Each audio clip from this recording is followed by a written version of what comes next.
Assalamu alaikum. This is Muhammad Shakibul Islam Shakib, PSCC 1404. Today we'll talk about solid principles. So, what is solid principles?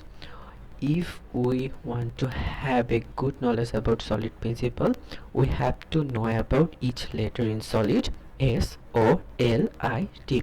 So, let's explore. The first thing comes first. It is single responsibility principle. What single responsibility principle means? It means a class should have only one reasons to change. If we elaborate, this means a class should focus on one responsibility and do it well. If it does multiple unrelated things, it becomes harder to maintain, test and modify. Let's have an example.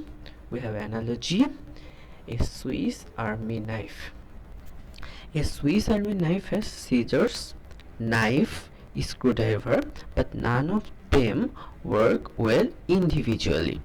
If the screwdriver breaks, you cannot even use the knife. So that is the problem. Here's the problem: if the cutting logic needs to change, the full class is affected. So what can we do? And what the single responsibility tells? The single responsibility tells we use separate tools: a proper knife, a screwdriver, a scissors, in separate classes, that one shouldn't affect other if one of the things of responsibility changes or hampers. Suppose here, if the cutting logic needs changes, none of the two classes, screwdriver and bottle opener, will be changed. Now comes to the second principle, open close principle. What this tells: software entities, classes, modules, function should be open for extension but closed for modification. So we have a nice analogy. The Lego brings games. In childhood, everyone plays the Lego brings games. So what happened here? We build block by block building or various architecture. So if we have only one method, add block, then if we want to add any block, red, green or blue, we have to change the main classes. That is the problem. So the problem is every new block type requires modifying the method. It violates our open close principle.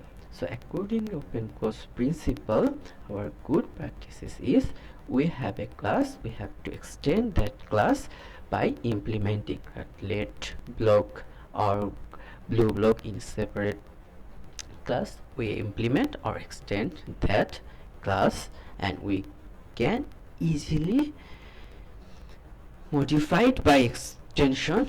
We don't need individual modification of a class. That hampers or that is not a good practice at all. Now we comes to the risk of substitution principle. What does it tells? Objects of superclass should be replaceable objects of its subclass without altering the correctness of the program. So if we have an analogy, we have electrical vehicle station. So here, electrical vehicle station, we have a method charge. It can charge. If a gas car comes to the electrical vehicle station, it takes gas but doesn't charge, so there will be a error. So gas car cannot extend electrical vehicle. So here we have told that. Now what is the solution? Solution: if our vehicle station has a refuel options and the refuel options can be charged or filling gas, so the electrical vehicle or gas car can easily comes and can make or fill the vehicle. So refuel option can be changes by our subclasses or replaced by our subclasses, but in the first example, charge is not replaceable by the subclasses. Now we come to our fourth example, interface segregation principles. What does it tell? It tells a class shouldn't be forced to implement interfaces it doesn't use. What we will understand it by an example. We have an analogy: cafeteria tray with 10 unused compartments. So we have a food service. In the food service we have a food, main course, dessert, but tea is not that used, but they use forcefully the serve tea option. So what can we do?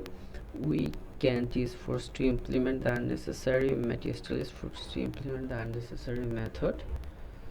So what can we do? We can have interface of tea service, and that could provide the tea serve option.